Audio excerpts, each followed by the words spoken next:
Ojuabe sọ pé kí wọ́n dáwó tíkẹ́ẹ̀tì fún òun fẹ́ lọ Cyprus, òun fẹ́ lọ bá Ikirun jà. Mo ṣe bí wọ́n sọ pé tó bá péyàn ní àbí fúnra dáadáa, ó yẹ kó pà fún ẹ mọ́. Ṣé ti wí pé the problem is not even Akim. The problem is Ojuabe herself. She doesn't even know what she stands for.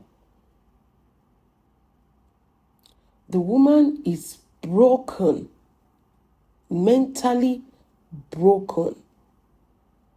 You want people to donate money for you? You want to go to Cyprus to go and bá ọmọ inú ẹ jà? Àìníṣẹ́ wo náà ń pè nìyẹn? Look how frustrated you are. Ojuabe.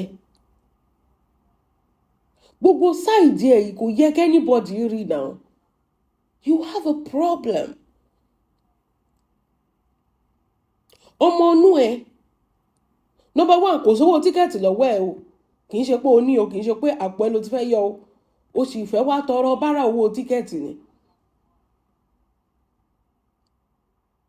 Look at what you've reduced yourself to. I am ashamed of you. Wo nǹkan tó reduce ara ẹ sí. O wá ní ọpọlọ mọ́.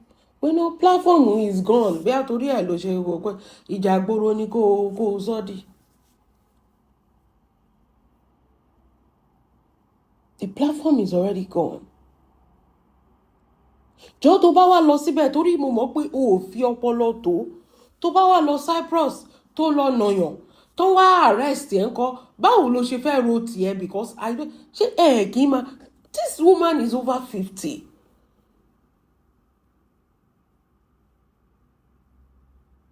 Tó lọ Cyprus o wọ́n wá fún ẹ lówó of course wọ́n máa rówó yẹn dá ṣùgbọ́n owó táyé ẹ̀ máa fi dá wọn ò ní dá fún ẹ.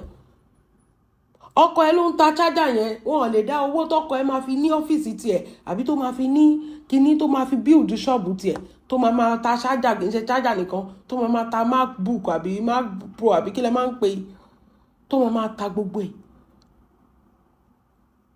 tó máa jẹ́ supplier àbí kíní of a big firm wọn ò lè dánwó yẹn fún ẹ o. Bọ̀ wọ́n máa dánwó tíkẹ́ẹ̀tì tó máa lọ fi ná Akim ní Cyprus. Ìgbà tó ti jẹ́ pé orí gbogbo yín àtiwọ́ àtàwọn kọ́mítì orí yín ò pé àtèèyàn tó ń fẹ́ náà orí ẹ̀ náà ò pé. So tó bá sọ pé o value ọkùnrin tó sọ pé o mú wá ọkùnrin tó lọ fẹ́. Ìwé náà you cannot okay ẹni sùúrù báyìí irú èmi ẹlẹ́yàtẹ̀mù kí n sọ fàlàjì wípé mo fẹ́ kúrò ń lu yìí mo fẹ́ lọ sí Cyprus mo fẹ́ lọ lùyàn kan mo lọ́kọ mo láwọn ọmọ káwọn ọmọ mi tiẹ̀ tí wá dàgbà ká má rí irú ẹ̀ rí kí wá sọ pé nǹkan tó kù láyé mi tí mo fẹ́ fi ayé mi ṣe ni mo fẹ́ lọ another country mo fẹ́ ìgbà tó jẹ́ pé ẹ̀ẹ̀ní mú ọkùnrin gidi because that will never even come into my head ìgbà tó mọ nǹkan tó gbé dání irú ìjà wo ló fẹ́ jà tí ẹnu ẹ ṣe bó sọ pé ìwọ ló lẹ́nu jù ìwọ ló kọ́kọ́ bẹ̀rẹ̀ pé Akim bá yẹ ẹ̀sùn náà ìwọ ló kọ́kọ́ bẹ̀rẹ̀ wípé ọlọ́dún yẹ ó fún yẹ lóyún wọ́n ṣe torí ẹ̀ lè pé ṣe ń jà ó molest ọmọ ní Cyprus torí ẹ̀ ló ṣe ṣẹ̀wọ̀n you said a lot of things. Ìgbà tọ́mọ yẹn dá padà fún ẹ pẹ̀lú noodles ẹ ó lè tẹ̀kẹ̀ ìwọ ló lọ fọwọ́ kékeré gbà ńlá torí normally ibi tíjà ti ṣẹlẹ̀ Akim ò dárúkọ ẹ̀ bọ̀ torí pé ara ẹgbẹ́ kan orí ibú ni ẹ́ Ojuabe. Àgbákòrèdè gangan ni bó ṣe fáìn tó abájọ tó fi ń gbé ẹ tó ń jẹ ẹlẹ tó ń gbé ẹ tó ń jẹ look at you Ojuabe wo ṣé ó lọ́pọlọ ni ó fẹ́ ọkùnrin kan ó ṣe fẹ́ whatever that one is that gigolo of a thing I don't want to ridicule that guy because I don't know him. But it has shown that ìwọ ló ń fún lówó tó fi ń jẹun.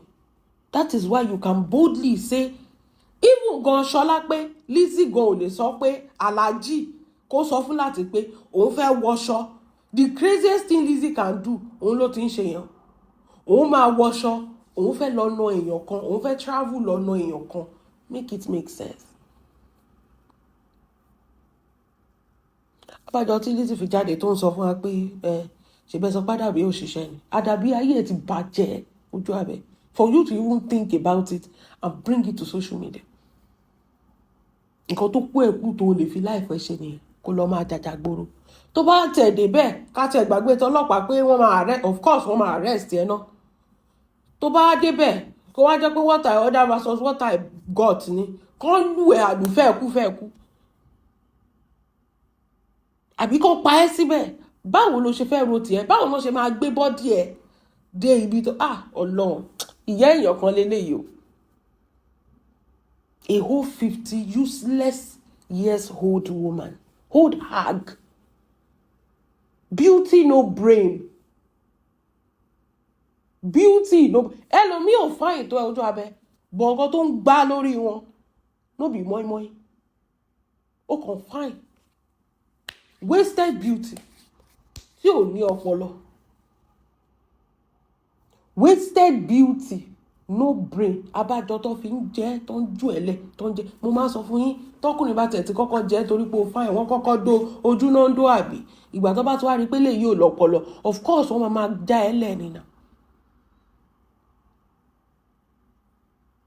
Just imagine. Nǹkan tó kú ẹ̀ láyà tó fi rò pé ọmọ kékeré kan bú mi mo fẹ́ lọ lù ú nílùú ẹ̀. Just imagine. How dumb that sound. Ṣé o máa mú dámì dání? O máa fi dámì ṣe handbag.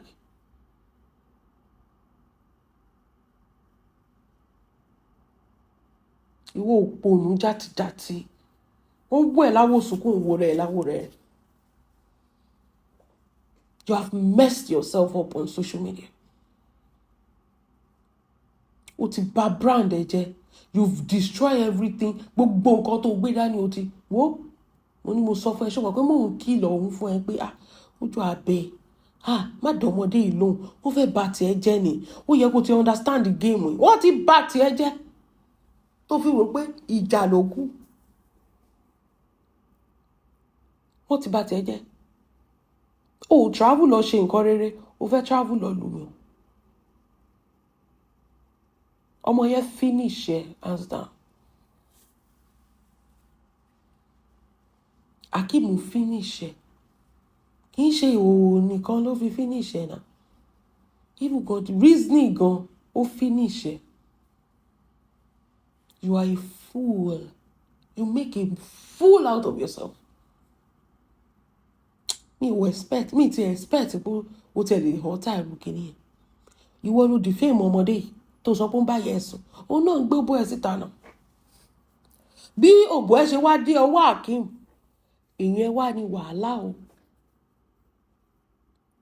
Torí the last time, ọ̀rọ̀ yìí jáde o. Ìyá yín sọ pé òun fẹ́ dómi. Tó ń fi Ọlọ́run búra, tó ń fi gbogbo ẹ̀ búra. Lọ́jọ́ tèní, ìhòòhò ẹ̀ wà lọ́wọ́ Akeem. Ó jọ gàtè kó jọ gàtè.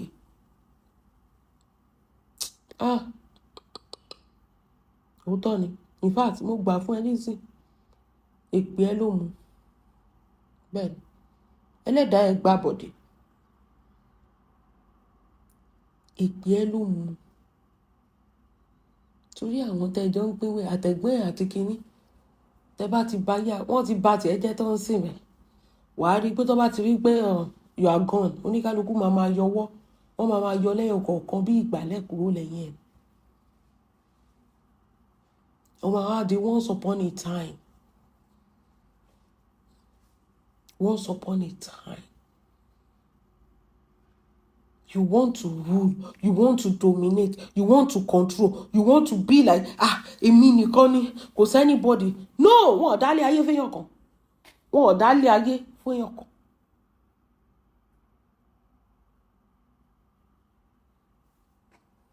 Wọ́n ò dá ilé ayé fún èèyàn kan. gbogbo èèyàn ló nílé ayé. Ó mẹ́sà rẹ̀ ọ́ tó bá rẹ̀ ní sọ fún ẹ.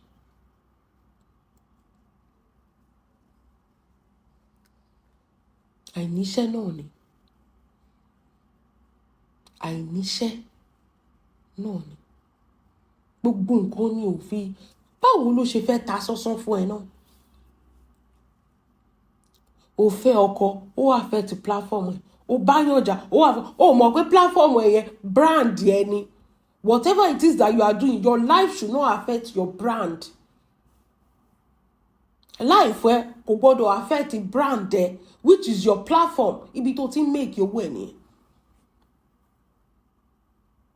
Àfìgbà tó o di ẹlẹ́sìn àgbáyé, olóṣì guinea pig, ó lò máa sọ́ra di guinea pig.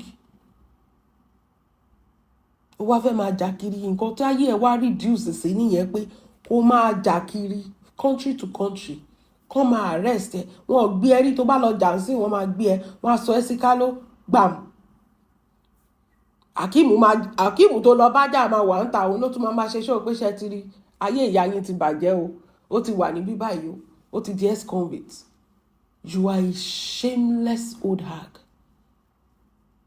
Àwọn kan wà tó máa sọ pé hate gracefully. Ojuabe ò hate gracefully. She's just hating rubbishly. You are not hating gracefully. Sit down. Kó lọ jókòó ara ẹ jẹ́. Kó ronú ara ẹ. Kó ronú ara ẹ, ọmọ tí ò tó ẹ.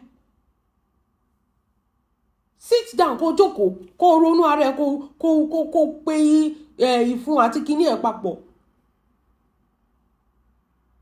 Ayé ò mà kí ń pẹ́ padà lẹ́yìn èèyàn. Wọ́n ti ń yọ ṣọ́ọ̀kì lẹ́yìn ẹ̀, ò tí ì mọ̀, ó sì ń jáporó mẹ́. Kéèyàn fi ọwọ́ ara ẹ̀ kó fi bá ti ara ẹ̀ jẹ́. Kí ló ń ṣe ẹ́? Kí ló ń jó ẹ lọ́wọ́ tó lè fi jólẹ̀? Irú obìnrin rádaràda wo lélẹ̀? Ó yẹ kó mọ̀. Your beauty is already a threat to a lot of people there. Your platform is already a threat to a lot. Wo àwọn ọ̀tá ẹ̀ máa lo Hakeem láti fi finish ẹ ni. One thing you don't understand me. You think you are fighting Hakeem. You are very stupid if you think most software. If you think Hakeem is the only one fighting you. Orí ẹ̀ ò pé tó bá rò pé Hakeem ló ń bẹ ẹjà. Àwọn tó bẹ ẹjà wọ́n wà lọ́ndà Hakeem burúkú. Wọ́n pẹ̀ka sọ́ndà Hakeem ni. Ọmọ bó ṣe bẹ̀rẹ̀ náà, òbí táyé ẹ̀ wá tó wá já sínsìn. Wọ́n sọ pé àwọn ìyá òfò kan kúrò lórí TikTok o, àwọn ló ń da TikTok wo nǹkan táyé ẹ̀ já sínsìn.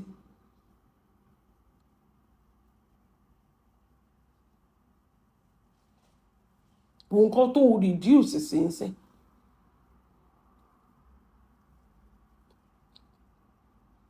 Ìwọ tó ti ń mọ̀ ṣe tẹ́lẹ̀, ó wá déèyàn tí ò mọ̀ ṣe mọ́.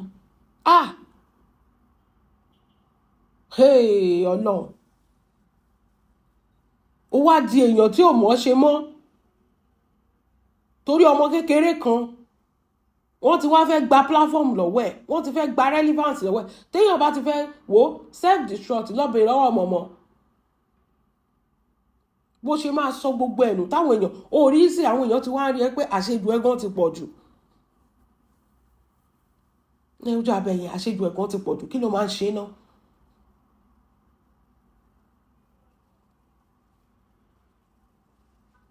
Nǹkan tó yẹ kó ti avoid. Ṣé Hakeem ṣẹ̀ṣẹ̀ ń bú ẹni? You have avoided all this nonsense. But ó rò pé this time you will win. If you come 10 times for Hakeem, ó ti ready ẹ. You will always lose. You were thinking that tó bá sọ pé bá yẹ ẹ̀sùn wípé the internet will break. Ó rí ibi tó gbà yọ sí ẹ ni. Tó bá yẹ ẹ̀sùn, èpè ló ń jà. Ó bá yẹ ẹ̀sùn, ó fún yẹ ẹ lóyún, ó ṣẹ́yìn fún yẹ ẹ, ó molest ọmọ. Gbogbo nǹkan tó sọ yẹn no proof. But proof ò bọ́ ẹ ló ń ṣẹ̀sìn kiri lórí Telegram. Ó jẹ́ lọ wá bí jókòó sí. Àìlọ́pọlọ àìníláàkáyè kan ló ń dá ẹ láàmú. àìní làákàyè àwọn kọmitì ẹ̀ náà wọn ò ní làákàyè kan lè bẹ́ẹ̀ sọ̀rọ̀ kò sẹ́nibọ́dì gbogbo wọn bẹ̀rù ẹ̀ náà ṣe lè bẹ́ẹ̀ sọ̀rọ̀ mẹ́yẹn náà gbogbo wọn bẹ̀rù ẹ̀ nìyà that's why they could not talk to you.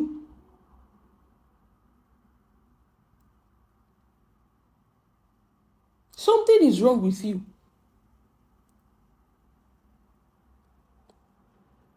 Something is wrong with you. I'm shocked how Hakeem is winning. It's shocking you.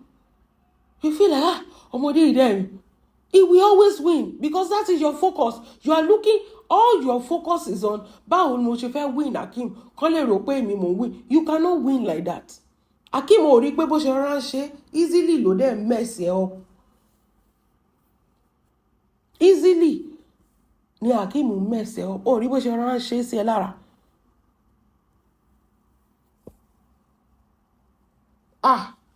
Ó mà ṣe o. Ó ṣe fún ẹ Ojuabe. Ó ṣe fún ọmọ tí ò gbọ́n. Ó ṣe fún ẹ.